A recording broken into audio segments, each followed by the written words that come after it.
welcome Haku Haku, Kakti Ernestine, Ignacio. I represent the Ignacio family, and the Para squirrels. Actually, I like power squirrels because there used to be an animation of that. So I would think. So anyway, now I can't even read what I wrote, so I'll just say, I won't belabor you with all the villages I'm from or my family, last speaker, last whatever. But I'm grateful and happy to be welcoming John. We've been together since what, 80, 81? I can't keep track. At 85, I can afford that luxury. So I look forward, and I'm sure everyone will enjoy his talk. Oh, thank you so much. There's nothing exciting in this, except that I'm trying to come in a good spirit. This is my on my way exit off of this earth. And to pray for everyone, to be grateful that the information that we're getting, from John and other people like himself, Marianne, with our language, my nephew, who's going to be a linguist, and it goes on, but we go back 13,000 years, and we're grateful for every tidbit or morsel we get from John or anybody of his knowledge. Kakinash.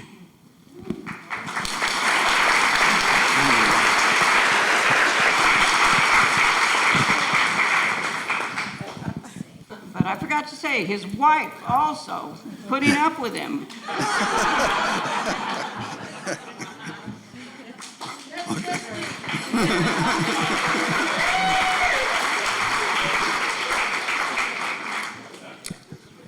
Thank you, Ernestine.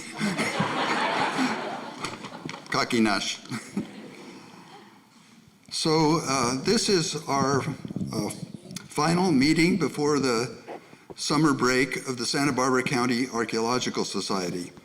And we have, between October and June every year, we have monthly meetings in which we have speakers come and give talks on archaeology and anthropology throughout the year.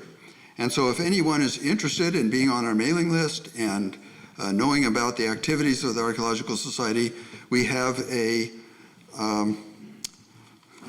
little application that you can pick up on the table over here on the right.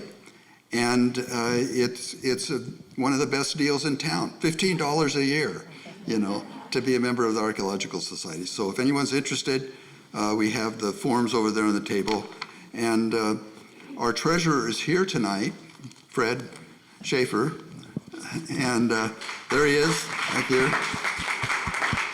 And but you can either send your money to him or hand it in and along with your application. So we're now going to take a summer break in our lecture series, and then in October we'll start up again.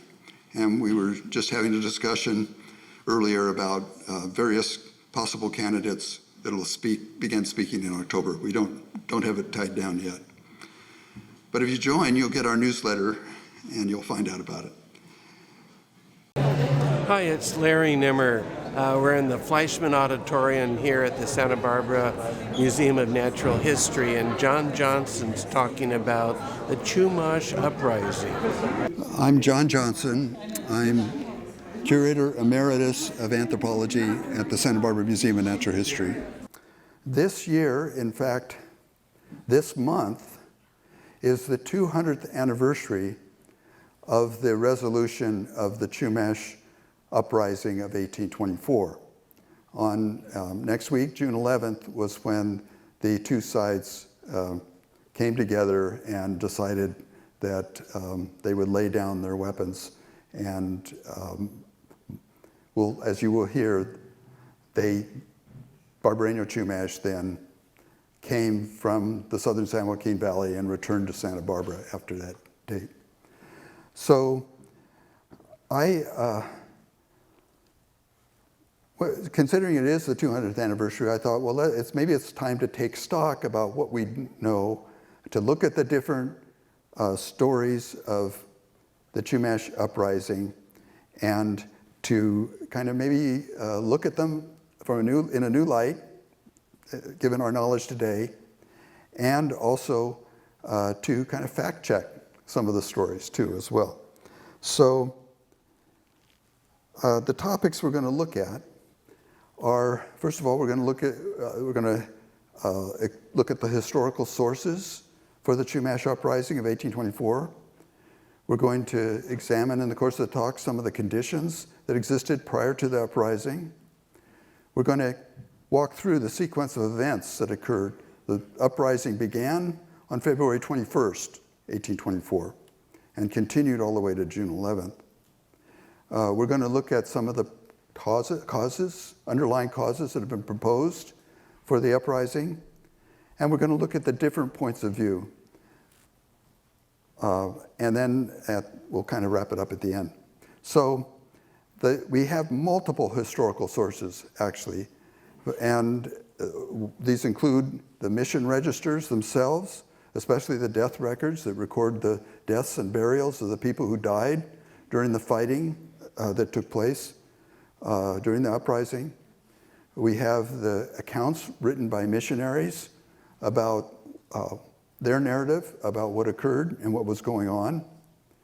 We have some interrogations of some of the Indians who were captured and brought in and asked questions about what was going on. We have missionary and government correspondence that was taking place in 1824 as the revolt was unfolding. We have military reports, and then we have histories that were written down after the uprising by some of the Californios, some of the California Spanish people wrote down their memories of what was going on. And we have oral histories that were recorded later on in the 19th century. And we have Chumash oral histories written down in the early 20th centuries. So all of these sources are useful, and I hope as you see as we go on, some of the information that they contribute. So let's back to more earlier times, maybe around 250 years ago, and this is what the Chumash region looked like. There were about 150 different Chumash towns and villages that existed at the time the missions were founded. The people in these different areas of Chumash territory spoke actually what linguists recognize as different languages. So up here in the San Luis Obispo area, we have northern Chumash. In the area around Lompoc, up into the Santa Maria Valley, we have what's called the Purísima language. In the San Inés Valley, we have the Samala or the Ineseño language here. And then along the coast here, we have the Barbareño Chumash, and then Ventureño Chumash down in Ventura County, and then another Chumash language out in the islands. So there's at least 6 different Chumash languages that were spoken in this region. So Chumash really is a name of a language family. And each of these towns and villages that you see on this map, each were relatively independent of each other socially and politically, although they would get together for ceremonies. They would also intermarry people from one village to another village and so on. So there were eventually 5 missions founded within the territory where these different Chumash languages were spoken. The earliest was Mission San Luis Obispo in the north, 1772. Then came Ventura, 1782, a decade later. Then Santa Bárbara, a few years after that, 1786. La Purísima, 1787. And not until 1804 was the Mission Santa Inés founded in the Santa Inés Valley. And there were a few Chumash from the Santa Monica Mountains that ended up at Mission San Fernando, and others, the northern Chumash, that ended up at Mission San Miguel. So there were actually 7 different missions where Chumash Indians were significant portions of their populations.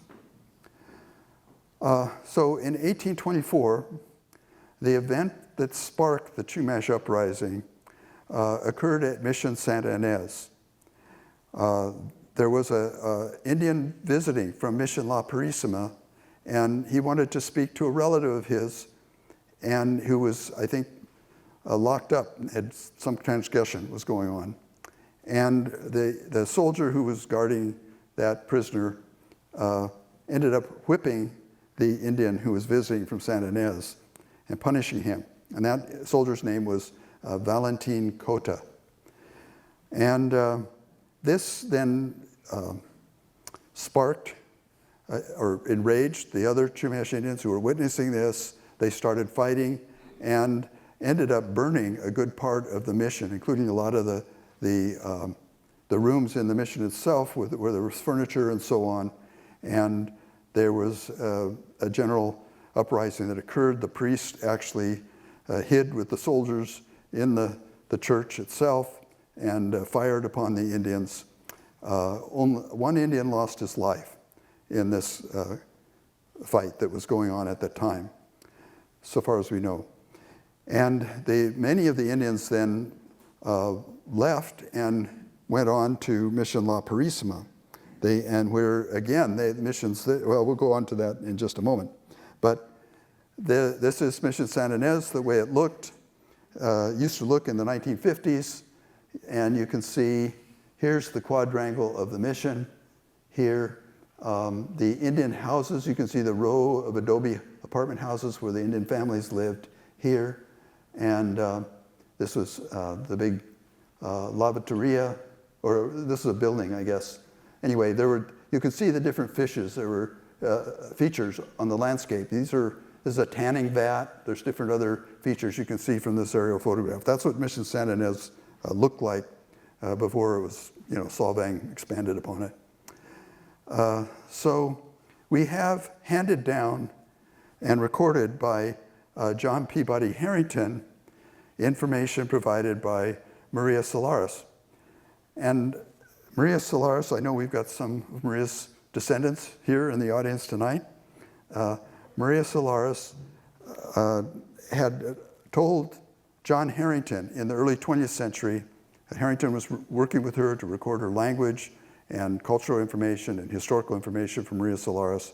And she said that she laid the blame of the start of the revolt on an Indian who was a sacristan or a page at the mission. And he falsely reported to the missionary that the Indians were going to attack him and attack them during Mass in the church. And that then led to the conflict. That's the story that Maria Solares told John Harrington. This is a story handed down because she had not been born yet at the time of the revolt. In fact, her father was just a little baby boy at that time. But this is a story that had been passed down through the generations, which then were written down by John Harrington.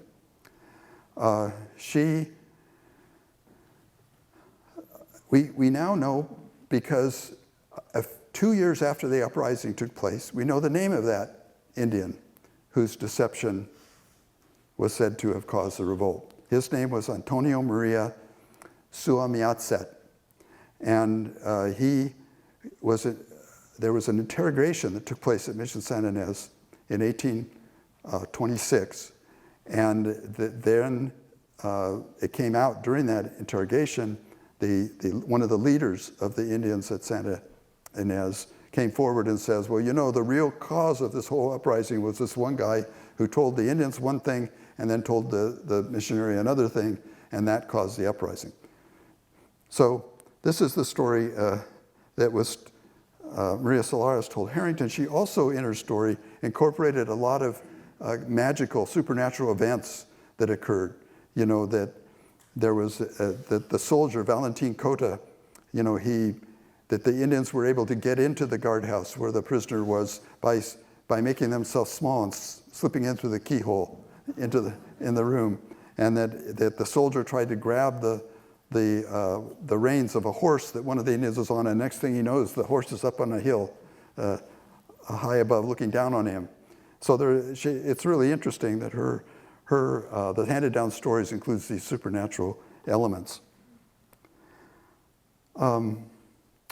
So the revolt, as I've said, then spread to Mission La Purísima, and once the Indians from Santa Ynez got to Purísima and told them that there had been a fight with the soldiers of the guard there at Santa Ynez, the Indians then started fighting with the soldiers at La Purísima. And in fact, they trapped the soldier and the missionaries there in the mission. And finally, through the intercession of the missionary, they were able to, they let the soldiers and their families go back to, or go to Santa Inés and leave La Purísima, although one missionary stayed with the Indians at the mission. And we have this letter that was written by the comandante of the Santa Bárbara presidio, José de la Guerra, where he writes to an Indian named Patricio. And I thought, for a long time, I thought that Patricio was an Indian from Santa Bárbara, and he was writing this to an Indian in Santa Bárbara named Patricio, because Santa Bárbara also had the uprising spread here too as well. But I now believe that really the Patricio he's writing to is at La Purísima mission, because there is a Patricio there who is described, he serves as a interpreter, and he had been raised at Mission La Purísima since he was 4 years old.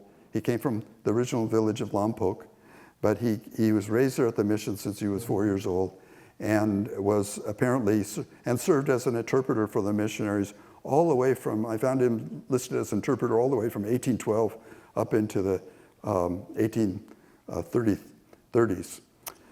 So he was, I think, the person to whom De la Guerra is addressing the letter, because he was literate, I suspect, and also knew Spanish. And De la Guerra basically is offering him, he said, well, what happened at Santa La Purísima is that there were two travelers returning from Monterey who were California Spanish travelers, merchants, and they happened to arrive at La Purísima at a very bad time when they just had this fight with the soldiers, between the soldiers and the Indians at La Purísima. And so some of the young men, put to death the two travelers, as well as two other workers who were working at Mission La Purísima who were non-Indian. And so there were 4 deaths that occurred there. And so De la Guerra, in spite of that, he's offering amnesty to the Indians if they will lay down their arms. He's trying to resolve things with this letter. So here's a couple of items from the Padrón of Mission Santa La Purísima. Now, what is a Padrón? A Padrón is a census book that the missionaries kept of all the people who lived at the mission. They list them by their families. So here's the family of Patricio, the Indian I just mentioned. His Chumash name is given here, Sapilulat. This is his baptismal number. He was 33 years old at the time this Padrón was created, and this Padrón was kept up until the Chumash Uprising. So everybody who was involved in the Chumash Uprising is listed in this Padrón at Missions La Purísima. This is his wife, 2 children. You can see one of them had died, and that's why there's a little cross here. And then also, though, in this Padrón, here's the Indian named Pacomio. And Pacomio is the one that all the contemporary documents describe as being the main leader of the uprising. He's the main rebel leader. And so here's Pacomio. You can see Patricio came from Lompoc. Pacomio came from Nisawe, which is in the lower Santa Maria, near the Santa Maria, east of Santa Maria today. There's a Sway Rancho that's named after this village. Anyway, here's Pacomio and his wife and their children. And Pacomio was the main leader of the Chumash Uprising. We know from the mission records that he was a carpenter. That was his profession at the mission. And he had been raised at the mission since he was a boy. Okay, so we have Patricio and Pacomio, 2 of the leaders. So the uprising then, as I've mentioned, spread to Santa Bárbara from Santa Inés, or Indians of Santa Inés came and said that uprising occurred there and the soldiers were going to come and attack them. And so the Indians got quite upset. And we know from Ernestine's great-grandmother, who was also interviewed by John Harrington, she describes that when the Indians came out, or when the missionaries came out, they saw that the Indians were already preparing for war. And they were dressing themselves in,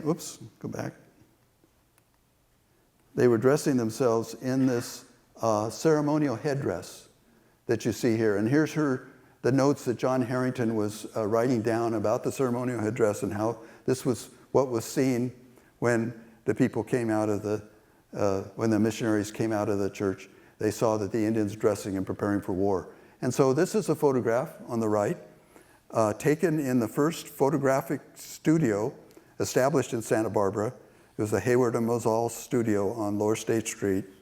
And photo was taken about 1878 for a French anthropologist, Léon de Sézac. And he had befriended the Capitan, the chief of the San Ynez Indians, Raphael. And so Raphael posed in this dancing, or in this regalia, with his bow and arrow. And so this would be much like what the missionaries witnessed when they came out of the mission of Santa Barbara and saw the Indians preparing for fight. So there was a fight that took place then in in front of the mission. The soldiers came from the presidio up. The missionary tried to kind of have them not take such a forceful stance against the Indians, and was unsuccessful. And so the soldiers came up and began fighting. They ransacked the Indians' homes. There was deaths that occurred among some of the people, and including several Indians who were working in the agricultural fields in what is now Goleta, came over to Santa Barbara to see what was going on, and the soldiers immediately killed these 4 men without any provocation. And one of them they chased up into a tree and shot him. So this is a artist's illustration of that in a book that was published about Mission Santa Barbara back in our early 20th century by Father Zephyrin Engelhardt, who was an archivist of the mission.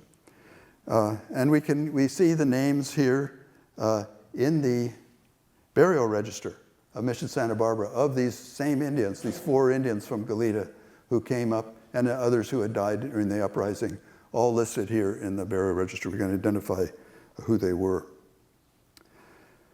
The leader of the Santa Barbara Indians was an Indian named Andres Sagimomasete. And when I first met Ernestine years ago, 40 some odd years ago, she told me about Sagimomasete. It was a bedtime story that her mother told her, or one of the stories her mother told her that had been handed down in their family of this particular individual. And Father Maynard Geiger, who did a translation of the missionary account of the uprising at Santa Barbara, was unable to successfully identify Andres. But this is a page from the Padrone of Mission Santa Barbara, the census book of Mission Santa Barbara, and here is Andres there where the arrow is pointing. And if you'll notice over to the right, let's see if I can get the pointer working right. There we go. He is, the reason why Father Maynard Geiger was unsuccessful in identifying him is he was from San Buenaventura originally. He had transferred to Santa Barbara from Ventura, and therefore he isn't listed in the records. His baptism is not listed in the records at Santa Barbara. So anyway, Andres was the leader of the uprising. We know from some of the interviews of some of the prisoners that were captured that Andres was sending offerings of beads to Yokuts Indians in the southern San Joaquin Valley, trying to get them to come and join with them in opposing the Spanish soldiers. They were trying to enlist the help of the neighbors to the Chumash to the east in this uprising. And the same thing apparently was happening at Mission La Purísima as well. They were also sending offerings to the Yokuts Indians to try and enlist their help. The fighting that took place in Santa Barbara, they ceased towards dinner time. The soldiers went back to the presidio, and the Indians then overnight took off, they were up by where the Botanic Garden is today, up at the Mission Dam there, and went up over the trail into the mountains, and then trekked all the way back through the mountains to the southern San Joaquin Valley, to Buena Vista Lake. So here's just a photograph of the backcountry. They were going through the rugged corridor through the mountains there back to the Cuyama Valley and then to the southern San Joaquin Valley. So where did they go in the southern San Joaquin Valley? Well, this is a map showing the different tribes, the different Yokuts tribes in the southern San Joaquin Valley. And the place where the Santa Barbara Indians went was San Emilio, Rancho San Emilio. And the mission had, just a few years earlier, the Indians of that original village, Tashlipun, they had been baptized at Mission Santa Barbara, most of them. And Mission Santa Barbara was in the process of establishing San Emilio as an outpost, as a perhaps becoming a future mission to convert the, oops, here we go, wrong button. Okay, there we go. So we know that then there were, at the time of the uprising in 1824, there were two men mining. They had a mine there in the San Emilio Mountains. And this later on gave rise to the legend of the Lost Padres mine. It wasn't the Padres who were mining, it was a couple, but there were a couple miners, and the Indians from Santa Barbara put them to death, during the uprising. So the Santa Barbara Indians eventually took refuge. Some of them moved in with some of the Yokuts rancherias around the valley, but the major portion of them took refuge on an island in Buena Vista Lake that's Chumash name was something like Mitochea. And that island today is known as Pelican Island in Buena Vista Lake. So they kind of started erecting fortifications to prepare for an attack by the soldiers. And helping them out was a Russian deserter. And there was a Russian named Prokhor Egorov who was deserted Fort Ross up in Northern California and had worked his way south. And he and several other Russians stopped, who also were deserters, stopped at Mission La Purísima. And Father Mariano Payeras, who was the president of the California missions at the time, he recorded their names in the document that you see on the left. And Prokhor Egorov, though, then later on started working for Santa Barbara Mission as a worker there. And when the Indian uprising started, he joined on the side of the Indians and fought with them on their side. And he then went with them back to the southern San Joaquin Valley. And all of this story is mentioned by Maria de las Angustias de la Guerra, who was interviewed in the later 20th century, and she remembered the existence of this Russian. She didn't remember his name, but she called him Jose. But his name was Prokhor Egorov, and we know this because there were Russian visitors to California who tell us this story and left behind a journal of their visit to Santa Barbara. And what happened eventually with Prokhor Egorov is he took up with an Indian's wife, and he was killed by the Indians in the San Joaquin Valley. So in addition to the major part of the Indians moving to the southern San Joaquin Valley, they then, a group of them who were originally from the islands, returned to Santa Cruz Island. And we have in their plank canoes. And we have evidence of that. There's a missionary mentions it, but there's also evidence in the burial record where there's this Indian woman whose burial entry appears here in April of 1824, and it says that she had died at the rancheria of Cajas, or Prisoner's Harbor, on Santa Cruz Island, and had been buried there.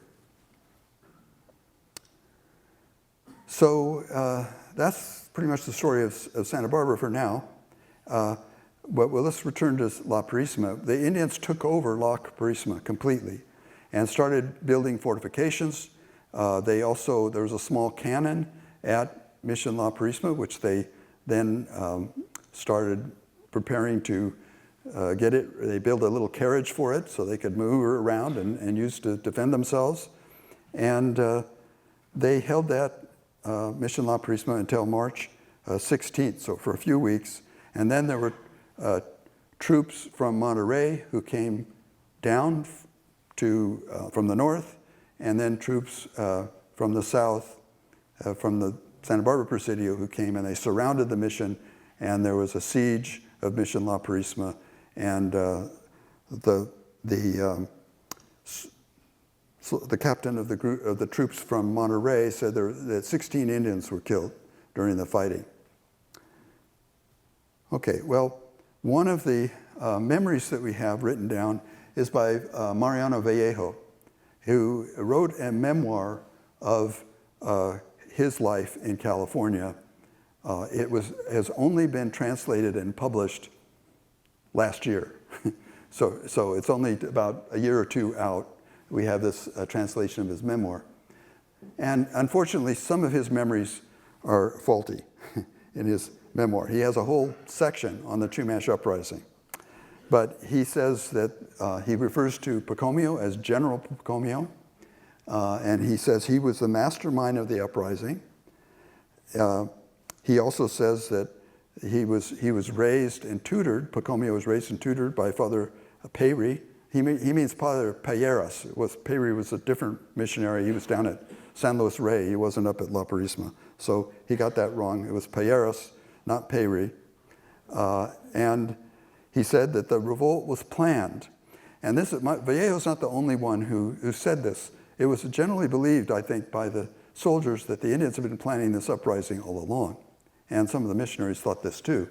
And that this incident that occurred at Santa Inés was just an excuse for the Indians and was premature. They had planned to revolt soon enough, but it started unexpectedly, and then it unfolded from there.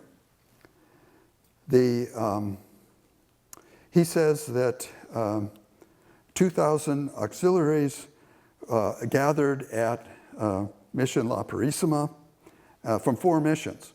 Well, we know that isn't true. There was only Indians mainly at La Purísima and maybe some from Santa Inés that were part of the group at La Purísima. And another account says there were no more than 400 people, not 2,000. So Vallejo got that wrong too. And he mentions that the 2 missionaries were Father Victoria and Father Rodriguez. Well, we know Father Victoria wasn't at La Purísima at that time at all. He later came to La Purísima, but it was after the revolt was over. And what he says also in his account that Pacomio met with the De la Guerra at the Laguna to surrender. Well, which Laguna is he talking about? There is a Laguna Larga, which today we know as Guadalupe Lake, that's north of Mission La Purísima. I don't know. This cannot be corroborated. And finally, he mentions that Pacomio was banished to Monterey. And that we know is true. Pacomio was, along with 3 others that were viewed as being the leaders of the uprising, they were given a 10-year sentence and sent to Monterey. 2 of them eventually returned to La Purísima, and one of them died up in Monterey. And Pacomio continued living in Monterey up into up until 1844. And we'll talk a little bit more about that later. But Vallejo also puts words into Pacomio's mouth and says that, better 100 casks of blood should flow than should be 100,000. So he's saying that it's better that the, Indians who in all of California, he estimates at 100,000, or at least Vallejo's estimating we're 100,000, their lives were more precious than that of just the few hundred of the non-Indians. So he's being very defiant, according to Vallejo. And he says, well, the priests have taught that we have immortal souls, so isn't it more important that we preserve all of these Native American immortal souls and just a few non-Indian historical immortal souls?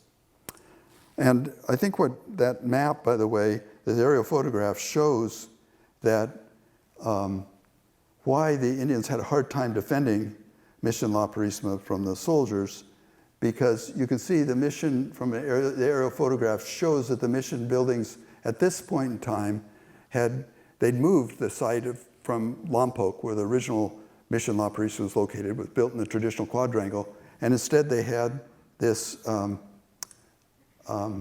see, there we are. So they had this linear, here's the mission church, and then they had the other buildings here, all the workshops, and the Padres' quarters, and so on, were in these buildings here. And so the Indians were across, the Indian Rancheria was across over here. And so when the soldiers came, set up their cannons, they could fire down and really cause devastation to the rooms there. So the Indians couldn't hold on, and they were surrounded, and so they couldn't retreat. And so that ended the siege. And then in the course of things, 7 individuals who were accused of killing those 2 workers and those 2 travelers were shot by a firing squad. They were tried and were shot by a firing squad there at the mission. So back to Santa Bárbara.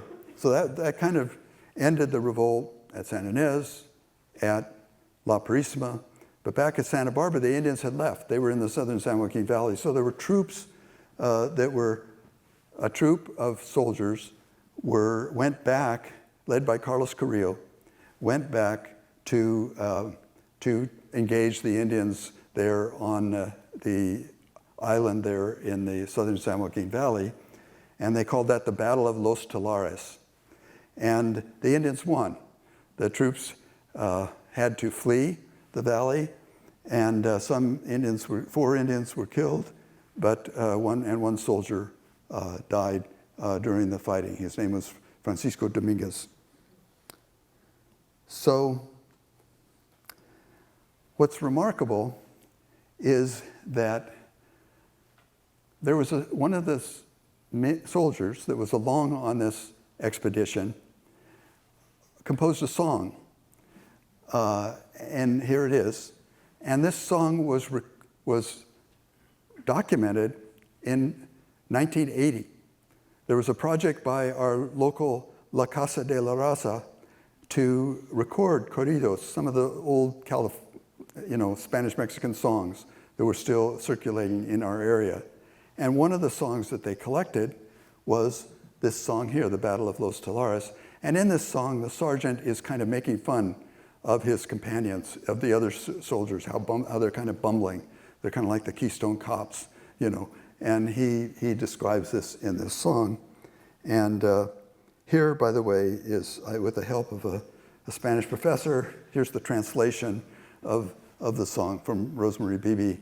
And he said, "Those who go to Los Telares, God knows if they will return. Banished children of Eve go looking for the daughters of Adam, where they were seen in anguish on an island in the Talar." And then he talks about Sergeant Carlos and so on, all the way through. He mentions his fellow soldiers and some of their bumbling. So that failed, that particular attempt to fight with the Indians in San Joaquin Valley. And this time, a second expedition was organized for June in 1824. And they went with a whole troop from Monterey, led by a captain named Pablo de Portilla. And with him came the president of the California missions, Father Soria, and the missionary at Santa Bárbara, Father Antonio Ripoll. And they went back and kind of spent several days talking to the Indians, parleying with them, and then they said the missionaries, the soldiers were kind of itching to go to a fight, but the missionaries said, no, this needs to be handled peacefully. And they then eventually asked that it was the time of the Corpus Christi celebration. They said, and there were all the Indian musicians who were back there in the southern San Joaquin Valley. They said, why don't you bring the musicians and we'll have the celebration? And they did. And then after that, they were able to come to a resolution. Everyone then was granted amnesty, and they returned back through the mountains the same way they had come to Mission Santa Bárbara. And Pablo de la Portilla kept a diary of this expedition. The original manuscript of that diary, by the way, is at our own presidio archives at the Santa Barbara Trust for Historic Preservation. But his diary records their travel through the mountains. And one of the places that they ended up, if I can get, there we go, is they came into the Cuyama River here, and they entered a canyon. He says, we entered a broad canyon. Well, here's the view that they saw. This is the broad canyon that he's talking about. And today, that's still known by the name Santa Barbara Canyon, because that's the way to Santa Barbara. That's the old trail that went up this canyon to Santa Barbara. So that brought to the end of the Chumash Uprising. So let's take a little stock about what happened. One, we can look at the casualties. There were at least 43 Indians are said to have lost their lives during the uprising. You know, a couple at La Purísima, right at the beginning of the uprising, at Santa Inés, 2 or 3 there, 11 at Santa Bárbara, 16 at La Purísima during the fighting, 7 executed at La Purísima, and here are their names. Oops, let me go back one more. And then, there we go. And then there were 8 Californios who lost their lives listed there. And down at the bottom, the 2 miners, the 4 people at La Purísima. And then 1 soldier was killed during the fighting at La Purísima. And ironically, that soldier, whose name was Dionisio Rios, he was half Chumash. His father was a soldier who married an Indian woman at San Luis Obispo. They then were part of the Monterey Company. He was raised at Monterey, became a soldier himself. He's the one soldier who died during the fighting there at La Purísima. And then there was the one Russian, Prokhorov, who was killed by the Indians in the San Joaquin Valley. So these are the total casualties. And here's the names of all the known Chumash casualties. We have the 2 that were apparently died at Mission Santa Inés during the initial uprising, a couple at La Purísima, same day, a whole bunch at Santa Bárbara killed by the soldiers during the fighting and who were the visitors from Goleta that were killed. Then we have, I can only identify actually 7 individuals, 2 of whom were women who died during the fighting at La Purísima. Even though they say 16 died, there's only 7 that are listed in the burial records at La Purísima. Then we have those that were shot by the firing squad. And finally, we know one of the Indians who died during the Battle of Los Tolares. So, what are some of the underlying causes of this conflict? Okay, well, one, that Mexico had just achieved its independence from Spain. And in 1812, when the Mexican War for Independence broke out, there were the supply ships that used to come up and provision the presidios in California ceased coming for a number of years, almost a decade. And so the burden of supporting the soldiers and their families fell upon the Indians at the missions. Okay, so that was one of they were under stress. Also, at the same time, there was a declining population at the missions. There was a high mortality at the California missions. And so there was less able-bodied workers at the same time that there's increased pressure being put on the Indian population to support the presidios. We also know that in 1822 and 1823, there was a severe drought that occurred in this area. And that resulted in the lowest per capita harvest for the Southern California missions since 1800. Thus, the stored grain supply was depleted. And La Purísima and Santa Bárbara suffered the most. So there's all kinds of stress going on, stress factors going on. There was also mistreatment by the Spanish soldiers, like Valentin Cota whipping the Indian at Mission Santa Inés. And we know a little bit about Valentin Cota, by the way, too. Actually, his wife's father had been killed by the Indians through poisoning, according to the family story. The family believed this to be the case. And the Indians who lived in the Summerland area had killed her father. Also, Valentin Cota's own father had been bludgeoned to death at Mission San Buenaventura, not by Chumash Indians, but by Mojave Indians in 1819, who came and visited Mission Santa Buenaventura, tried to break into the ammunition room, and he stood in their way and they killed him. So Valentin Cota may have had some revenge he was trying to seek in his harsh punishment of the Indians. We don't know. The Indians, by this time, by 1824, the Indians raised at the mission, they were entirely, they had kind of become conversant in the ways of the Spanish culture, of making a living, becoming independent craftsmen, and able to support themselves with their own labor. And they saw little difference between their status and those of the people who were the non-Indians outside the missions. And so they had just had this example of Mexico achieving its independence from Spain, and they could very well have been looking for the opportunity to achieve their own independence at this time.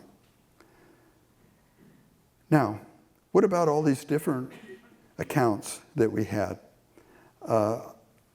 If we talked about the soldiers and the government officials, they believed the Indians had been plotting to do this and just looking for an excuse to start the uprising.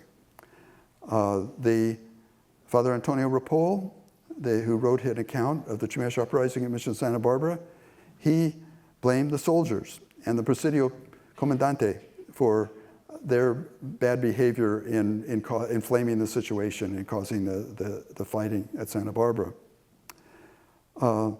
And several Indians blamed an Indian for his deception, telling the soldiers one thing and the Indians the other thing at Mission Santa Inés. So we have all of these different, and we also have then these supernatural interpretations of the events at Santa Inés. So we have all of these different viewpoints, depending on which group you belong to, what was transpiring during the uprising. And I refer to this as the Rashomon effect. I suspect many of you have seen the famous movie Rashomon by Akira Kurosawa. It's a great film where three people witness the same thing and they all have a different story about what happened. And I think this is kind of what we're seeing here with the Chumash Uprising. So what became of the Chumash leaders during the uprising? Well, Pacomio, his Chumash name was Poqui, or Poqui, I'm not sure how you pronounce it. And the three other leaders, as I've said, were banished to Monterrey. One of the others died there. And Pacomio continued living in Monterrey and actually was well respected as a citizen of Monterrey, so they actually elected him to the city council in Monterrey. And he's very interesting because he also valued his indigenous roots as well. And in 1901, there was an Indian woman who was interviewed in Monterrey, a Monterrey Indian woman, who was interviewed by Alfred Kroeber, the anthropologist from First University of California anthropologist. Alfred Kroeber interviewed her and recorded her on wax cylinder singing songs that she remembered that Pacomio had sung. So we have handed down remarkably into the early 20th century songs sung by Pacomio. She remembered attending ceremonies where he would sing his Purísima songs. And she said that he would perform his songs while dancing, painted white black with feathers on his head, with no clothes except for a loincloth. Andres Saki Momasete, he returned to Mission Santa Bárbara. He was reelected as an alcalde when they were back in the San Joaquin Valley, and they were coming to a resolution with the missionary and the soldiers. He was reelected as alcalde. He came back to Santa Bárbara, but in the stories handed down by Ernestine's family, he was remembered as being a malevolent shaman. He would go into the mountains and do magical things to torture people. And so they said he made paintings in the mountains too. He's mentioned as someone who would make paintings. He died in 1828. And then there was Patricio Sapilulat, who was the individual to whom De la Guerra had sent that original letter. He continued to reside at Mission La Purísima, where he was continued to be described as a translator, and he eventually died and was buried in the mission cemetery in 1836. And the interpreter at Santa Inés, or the sacristan at Santa Inés, Antonio Maria Sumiatzet, from whom the tradition as handed down blamed him for having given misinformation that caused the uprising in the first place, at least among the Chumash community. He died at Mission Santa Inés in 1831. So, what story should we accept? Which one is most accurate? We have the Chumash story, that the revolt was caused by deception by an Indian who spread false rumors. We have the missionaries who state that the Indians revolted because of the mistreatment by the soldiers. And we have the military and government officials who believed that the uprising was planned. And I think that perhaps there exist elements of truth to all of these stories. Okay, thank you.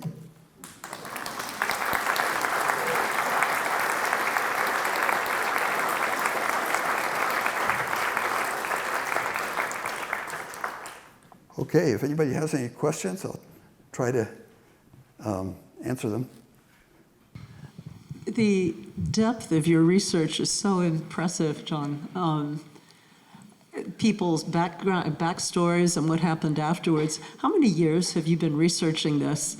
And if you have any anecdotes, what's the most difficult part or the most surprising part to you? Okay, well, yeah, I've been at this a few years.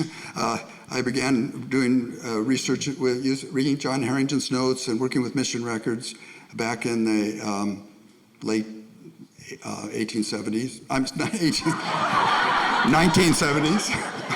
1970s, excuse me. So, not quite half a century, but you know, and I come across little tidbits of information. I go, oh, that's relating to the Chumash Uprising, you know, and so I put it in a file. And then I come across later on another piece of information. I put that in the file. And I get the names of the people who were, who were banished to Monterey. And I say, okay, who are they? And then I go and try to figure out who they were. And so on, I just kept building up this information over the years.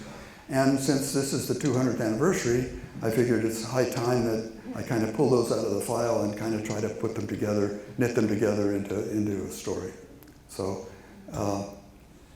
and I guess the surprising things are like things like that song, the two songs sung by that were from Pacomio that actually survived into the 20th century. There was an Indian woman, you know, in Monterey who was recorded by Kroeber, you know, who remembered those songs and could describe what Pacomio was like.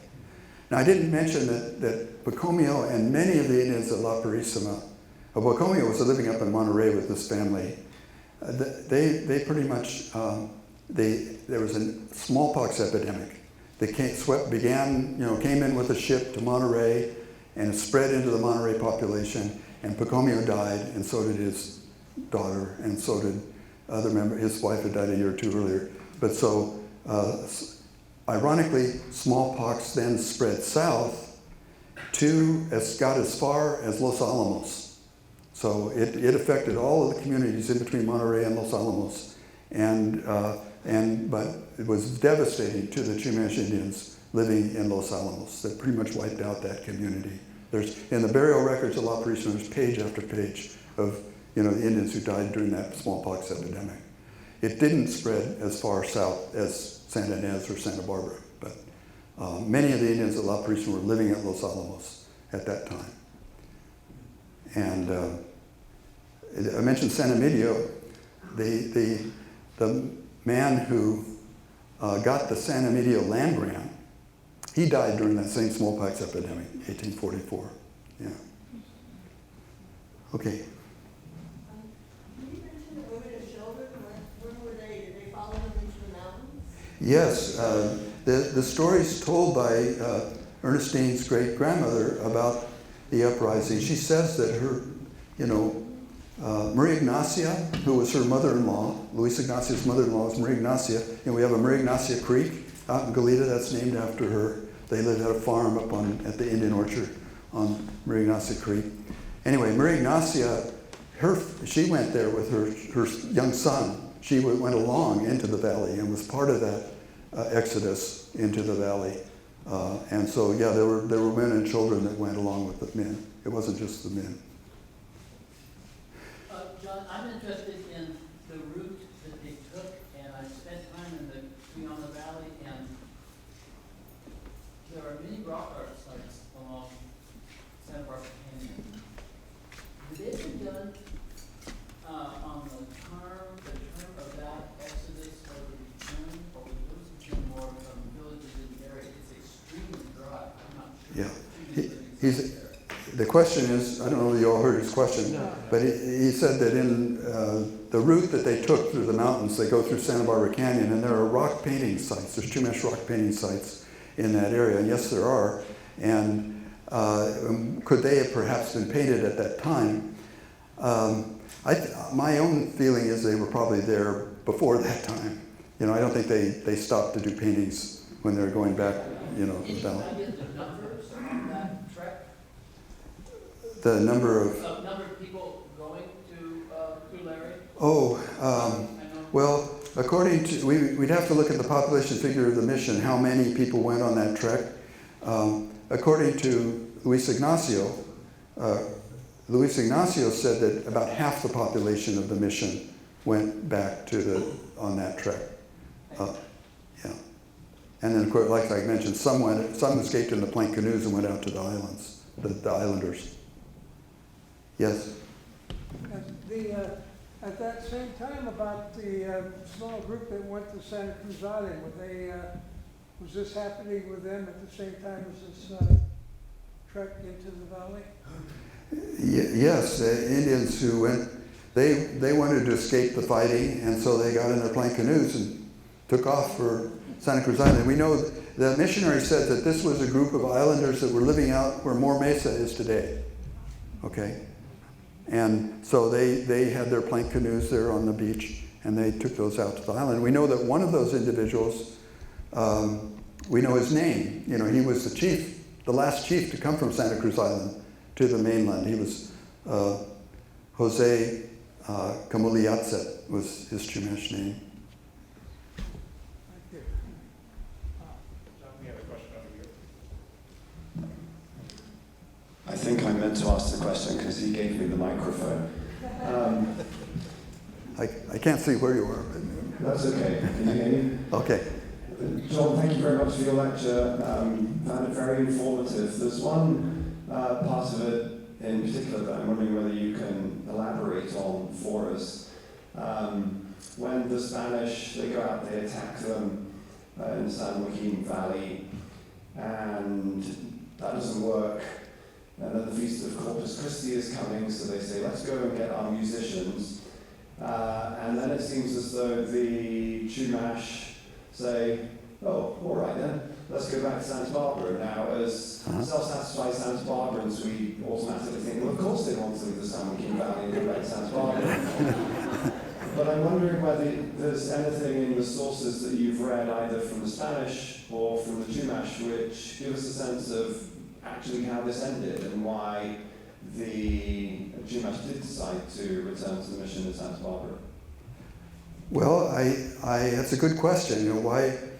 What were the reasons why they didn't want to stick around back there? For one thing, they were in the midst of another tribe, who spoke a different language that was not their language, completely different language. The different Southern Valley Yocas languages are very different than Chumash, and there was some intermarriage, with the interior Chumash with those Yocas people, and so there are probably some bilingual speakers who could translate. But they, and as you just noted, they're just about ready to enter into summer where the food's not going to be as plentiful, and of course Santa Barbara was their homeland. That's where they had, originally was their original tribal territory. It's where they had been living and making a living, and so I think it was more desirable for them if they knew they weren't going to be punished or executed, that they would then return to their homes. I think that was what was going on. There's some speculation that some of the Indians didn't come back, that they stayed back there in the valley. And however, that was not a large number because I can account for most everybody, in the burial records at the mission, in the mission cemetery, who would have been part of that population at the time. So I don't think there were that many who continued to reside in the valley that didn't return.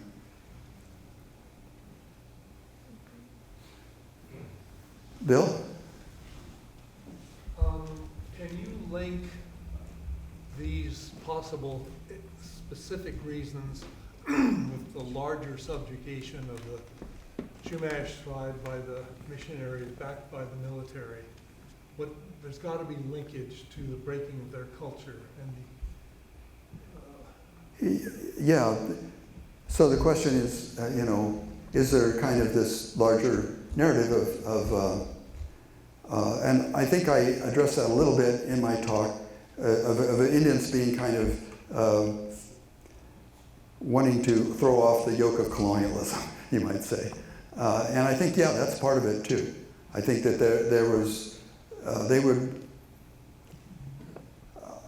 there are some, I think that it's a very complicated picture of what was going on at the missions.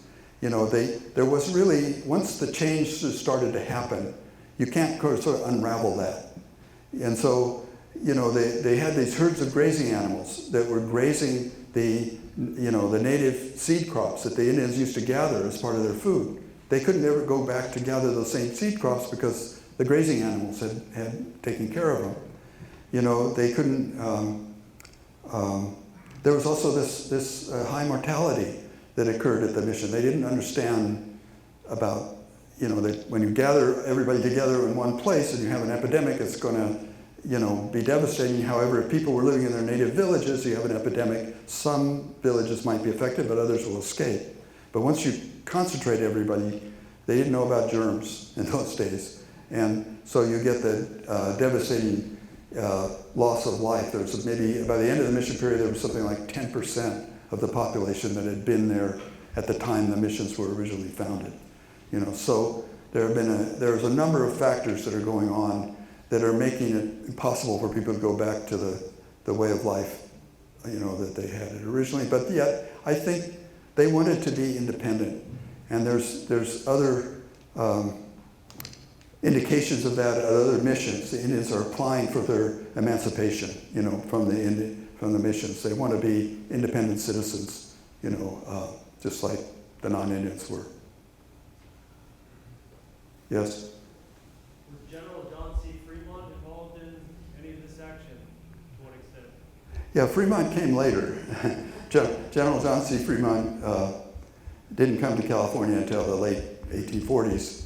And so he, by the way, Fremont became part owner of that Rancho San Emilio in the southern San Joaquin Valley. Later on, he was part owner of that rancho. Yeah. So thank you for your talk, your lecture today. I'm wondering, you mentioned Santa Barbara Mission Library Archive. You also mentioned the Presidio Archive. What other archives in the state are you looking at for these? And then addendum to that also is, how would you frame the Chumash Rebellion with the end of the mission period in Alta California? Thank you. The last question was again, how would you view this war or rebellion with the end of the mission system okay. in California? Thank you. Yeah, well, the other archives where some of these records have turned up, there's of course, the National Anthropological Archives where John Harrington's papers are located. There's the Bancroft Library at Berkeley. has a number, well, they have all the records of the sort of the civil government and the military governments of California during the Spanish and Mexican periods. Actually, they have summaries of those documents. The original documents were burned in the 1906 earthquake and fire in San Francisco. So they have, Bancroft hired people to go through those records and make extracts from the original files. And so sometimes, you'll have a 80-page file and you'll have only 2 paragraphs that summarize what are in those 80 pages. But at least we have those 2 paragraphs, So that's, there's been loss of records. But those are some of the archival repositories. And your last question again, I'm sorry. The end of the mission period, secular. Yeah, end of the mission period. Yeah, no, there's the Indians are, I've said, it was just within a few years. There was a new Mexican governor of California who came to California in 1825, and one of the year after he came, that was Jose Maria Echeandía, the year after he came, he issued a secularization decree. That there were certain conditions that if Indians met, they could apply for emancipation from the missions. So it starts the whole process of the Indians leaving the missions and becoming independent citizens, which finally the full secularization took place in 1833, 1835. Yes? I'm curious as to what, if any, martial background the Indians who participated in the rebellion had. Did they have familiarity with Spanish tactics? Had any of them been part of any kind of militia? And then, as a related question, I'm curious as to what they actually used. You mentioned that they, made their own carriage for a cannon. Did they primarily fight with bow and arrow and spear and club, or were they using the weapon stores that they might have seized from the mission? Very, very good question. The weapons that they used to fight the Spanish were the weapons they took from the soldiers, like when the soldiers at La Purísima, they let the soldiers leave, but they took their weapons. When the soldiers of the guard at Mission Santa Bárbara, they let them leave, but they took their weapons. So they kept the soldiers' weapons that they then used themselves. They also, all the Spanish accounts mentioned that they were being, they were shooting bows and arrows, too, at the Spanish. So they were using, those are the kinds of weapons that they were using against them. And as far as militias go, there was some of the Indians had both La Purísima and Santa Bárbara were being trained as sort of troops to guard the missions. Okay, the missionaries were actually training the Indians to form companies that would guard the mission, and that part of that came from this Bouchard, who came in 1818 and raided the Refugio Rancho and burned Monterey, further up the coast. And so they wanted to kind of the missions wanted to protect themselves from people like Bouchard. And so they were beginning to train the Indians in, militia tactics. And that the missionary accounts of Prokhor Egorov, they state that he was training the Indians in Russian military tactics, in the San Joaquin Valley. Okay, let's just take one or two more. You're very patient. Quick question. At the beginning, you alluded to that eventually in June, both parties met, negotiated, and put their weapons down. Mm-hmm. Did you come across in your research, what can you tell us about, what did they negotiate?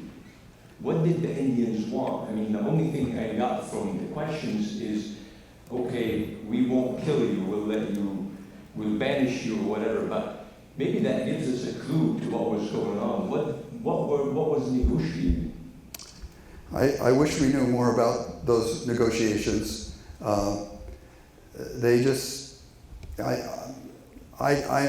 am hypothesizing what was going on because we don't really have concrete evidence, But as I've said, I think part of it was they were homesick. They wanted to go back to their homeland, in Santa Bárbara. And if they weren't going to be punished, then they were willing to do that.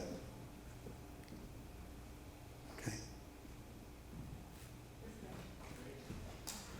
Oh, okay. Thank you.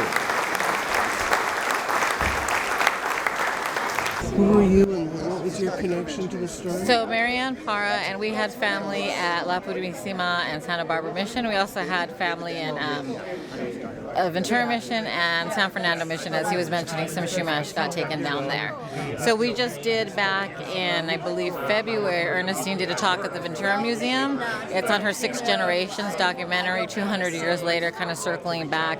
And we had a display table there with artifacts that were used, bow and arrow, different things that were used during the revolt time, the weapons that they had. So it's always, I've grown up knowing this story my whole life. My grandmother was a Chumash plant medicine woman. So these are just things that I've always heard. So it's really interesting to see how it's getting all pieced together and different information. But I noticed that people kept wanting to know what the negotiations were, what was talked about. And I said, it's been the same thing. We want our land back. We want a place of our home. We want that piece of freedom and our sovereignty that we lost, you know, hundreds of years ago and have not been able to get it back. It's very simple, but I think it's complicated for people to understand because they don't understand land and having a place for yourself as opposed to they just think of ownership and this is mine and nobody else can take it. So I think that huge disconnect, like I said, it's a very simple understanding for us. It's been the same thing the entire time, but not everybody understands that if they've always afforded that, they've been having their own. Interesting.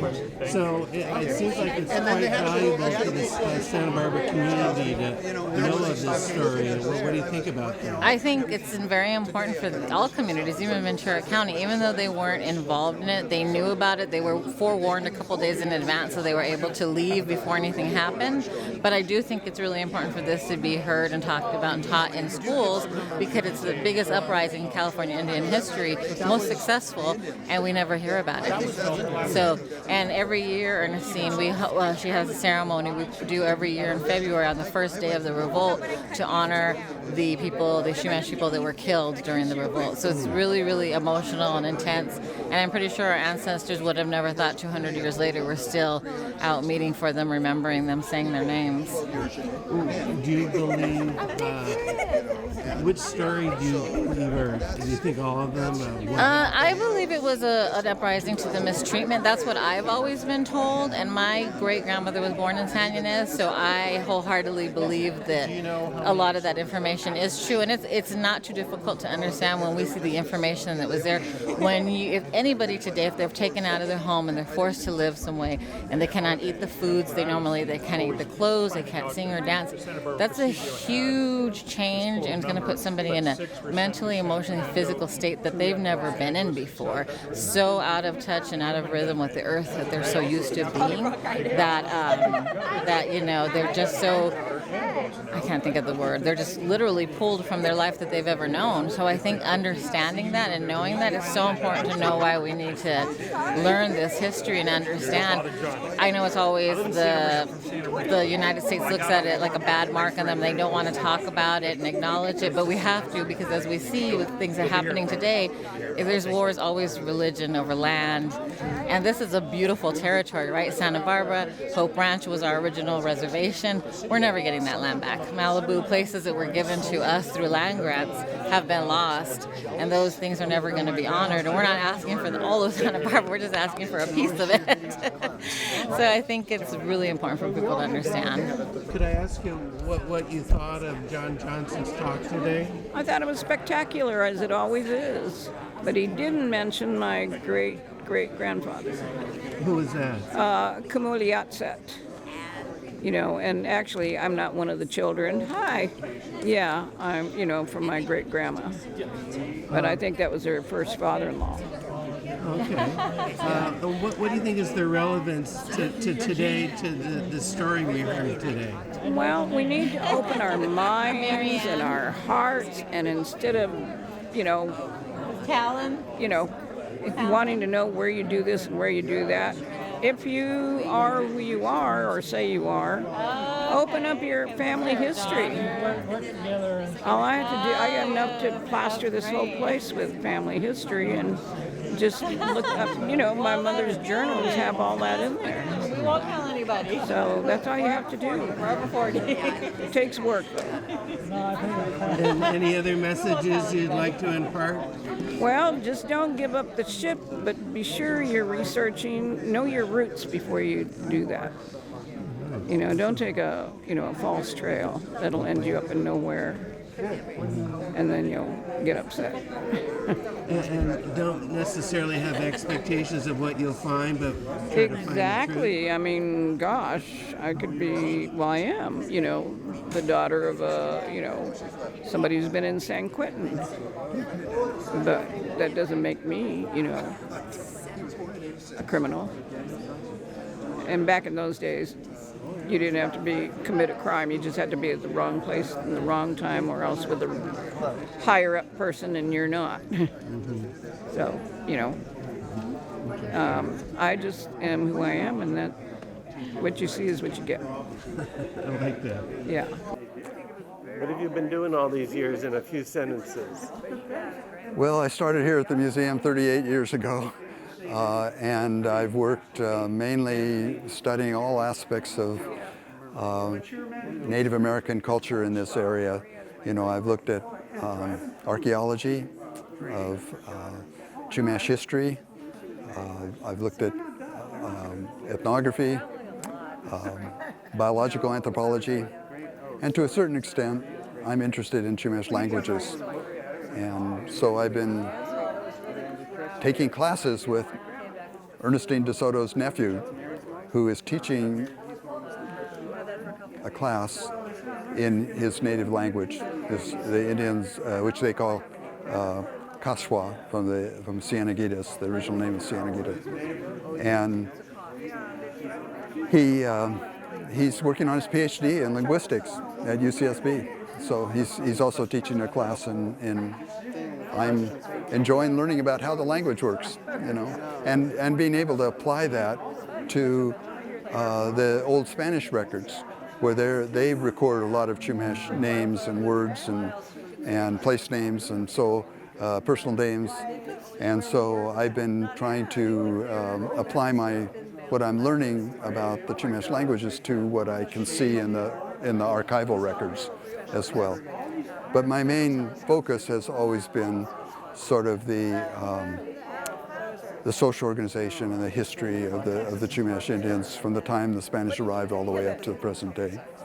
When you talk about how the Chumash were treated and what their intentions were, do you have to be sensitive to how you characterize things, or does that go with the territory?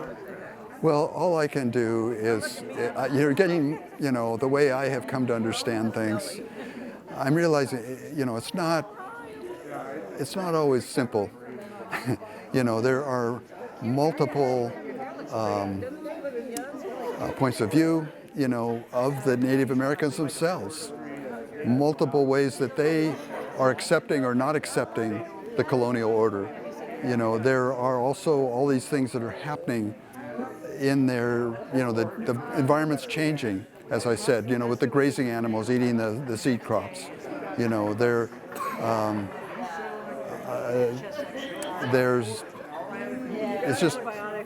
It's a very entangled time period, and with lots of different sort of competing objectives, and among the Indians as well as between the Indians and the non-Indians. So yeah, it's the more you do research, the more you realize it's not all that simple. You being Caucasian, yeah. Is that an issue with the Chumash, or they seem to respect and appreciate what you do? Yeah, actually, I don't pretend I'm speaking for Chumash Indians. I'm just sharing with them what I've come to learn from studying these archival sources. But they adopted me. I've been adopted as a Chumash. So, by a segment of the Chumash community anyway. Yeah. So. Okay, well, thanks a lot. Yeah. Thank you, Larry. Haku haku kakti alakoipara. I am Alakoi. I am Kaswa Chumash, and I really enjoyed the lecture today, especially since it's the 200th anniversary of the Chumash Revolt. I think John did a spectacular job of honoring the Chumash and educating the general population about us and that we're still here. So thank you. Are there any stories that we learned from this story? Like, how is it relevant to our lives today? It's relevant to my life because as a Native, we're still fighting for land back. We're still fighting for equal rights. So it's a long story. What do you find special about your culture? That's like a loaded question to me. It's a lot, and I think it stems down to community and having that community and being together, being one, having boundaries, and just having that strong culture. I think our history is so rich, and we continue to flourish despite all the trauma that we endured. So I think that makes us stronger as people over time. And which group are you with again? Which tribe? I am Kaswa Chumash with Ernest and Ignacio de Soto. Was there a village associated with that here? For me, I'm from Mikiu, which is now Goleta, but Kaswa was just the Santa Barbara region. Well, thank you. Thank you. And who are you? What would I'm you not like sure. to say? Are you making a movie or? Yeah, well, you're asking me what I'm doing, so I might as well. I consider myself a citizen reporter, and I'm just going to send it to the Santa Barbara Indy, but I'm mainly shooting this for John Johnson to have a record of the program. And I've filmed him before, so tell me what's up. Who are you? I'm Wayne Chapman. I'm just a friend. I'm not Chumash, but I just heard about it and came to. I always like to see John talk. So. What do you do? I work with native plants, so I help some of the Chumash people reconnect with that. But as does Jan, who may still be here. There's her husband, but she's somewhere here. Whose husband? Jan Timbrook. Okay. So I do plant work, native plant restoration work at the university.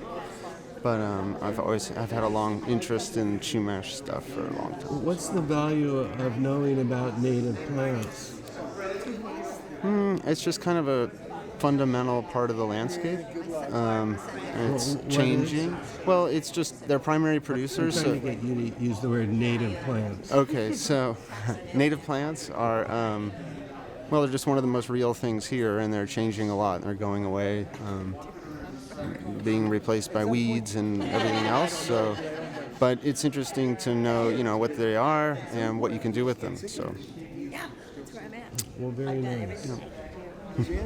Anything else you'd like to say? Is Jan Timbrook here still? Well, her husband is. Yeah. Okay. She may have gone to the restroom. Haku Spencer Kakti, Kleken Hil Siokton, Hil Kapapani Shomoloch Hinachalamu Hilimu. Hello, my name is Spencer, and I'm Smooch Chumash from Santa Barbara. We call Siokton, and my family also has lineage from Santa Cruz Island, Scorpions Anchorage, but we call that Swacho on the island of Limu.